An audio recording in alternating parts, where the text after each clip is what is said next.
Ờ, Hello anh, chào các bạn đã quay trở lại với kênh của mình nha. Hôm nay là ngày 5 tháng 3, mình sẽ review event này tiếp các bạn xem.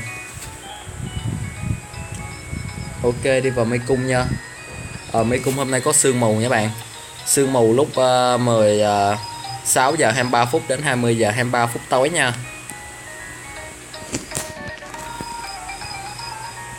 Event nha. Về nạp tiền kinh qua hot thì em móc 60 xu là mảnh thường, móc 5.000 xu là một bộ tối cao nha bạn. Rút X10 là Sigena Ibu nha. Đây. Tiêu phí thì nhận được vé cao cấp, gương áo L nha. Đây. Quả Pokemon này.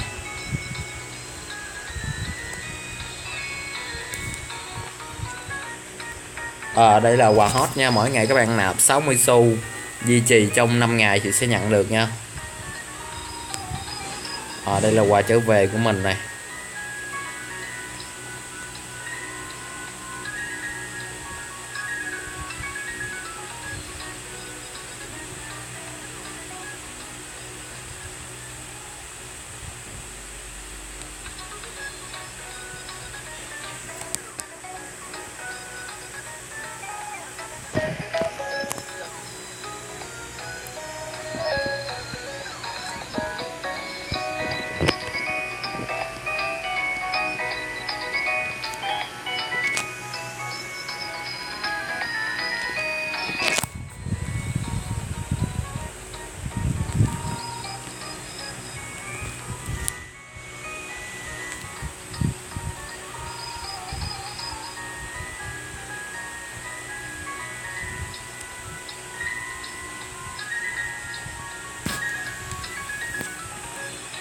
Còn đây là nạp tiền trong quà nha, sẽ nhận được túi thẻ tình bạn này, vàng, dấu Z nha.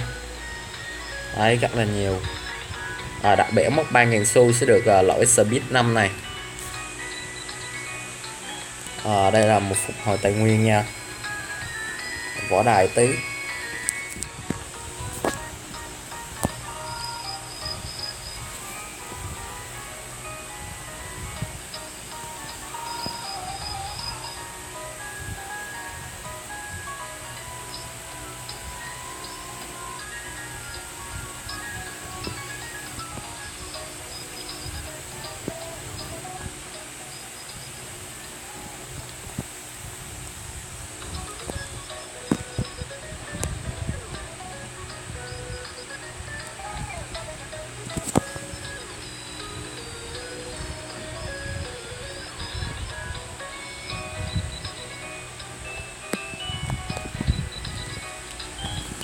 Phiêu lưu ký nha.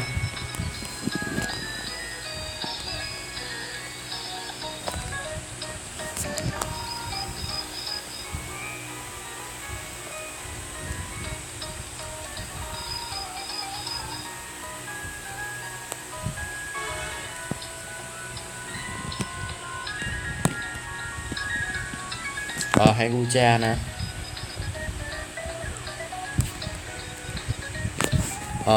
Tiếp theo là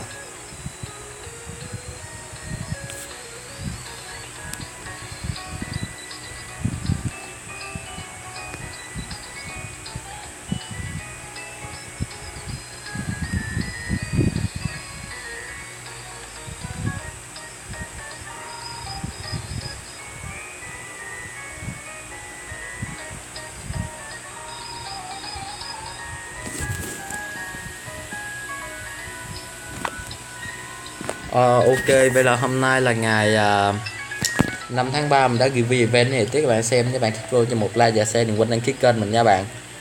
Hẹn gặp lại trong một video sau nha. Bye bye.